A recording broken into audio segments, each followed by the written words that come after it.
ડભોઈની નામાંકિત શ્રી દયારામ કેળવણી મંડળ સંચાલિત શાળાઓમાં આજરોજ વેલકમ ફંક્શનનું આયોજન કરવામાં આવ્યું। વાલીશ્રીઓને પણ પોતાના સંતાનોના ઉજ્જવળ ભવિષ્યની આશાઓ હોય છે। અમારી શાળામાં આજરોજ પ્રવેશોત્સવનું આયોજન કરવામાં આવ્યું, જેમાં શાળાના પ્રમુખ શ્રી દીપકભાઈ ગોપાલભાઈ ભોયવાલા દ્વારા બાળકોને ચોકલેટ અને ફ્રૂટી આપી આનંદિત કરવામાં આવ્યા। શાળાના મુખ્ય શિક્ષક શ્રીઓ આશાબેન કાપડિયા, જયશ્રીબેન ગજ્જર, રીતેશભાઈ પટેલ તેમજ શિક્ષકગણ દ્વારા બાળકોને રંગબેરંગી પેન્સિલ આપી સ્વાગત કરવામાં આવ્યું। તેમજ ફુગ્ગા દ્વારા શાળા સજાવી બાળકોને રમકડાથી રમાડ્યા અને બાળકોની નાની મોટી રમત રમાડી।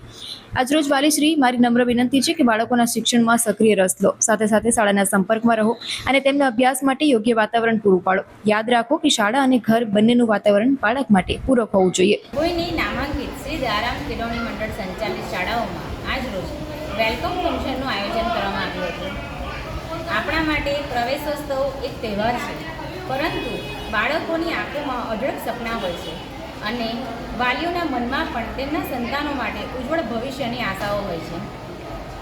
અમારી શાળામાં આજરોજ પ્રવેશોત્સવનું જે આયોજન કર્યું હતું તેમાં ટ્રસ્ટી સાહેબ શ્રી દીપકભાઈ ભોયવાલા સાહેબ તરફથી બાળકોને ફ્રૂટી તેમજ ચોકલેટ આપીને ખૂબ જ ખુશ કર્યા।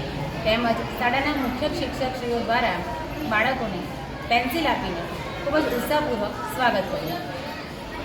આજ રોજ વાલીઓને મારી એક નમ્ર વિનંતી છે કે બાળકોના શિક્ષણમાં સક્રિય રસ લો, સાથે સાથે શાળાના સંપર્કમાં રહો અને તેમને ઘરે અભ્યાસ માટે યોગ્ય વાતાવરણ પૂરું પાડો।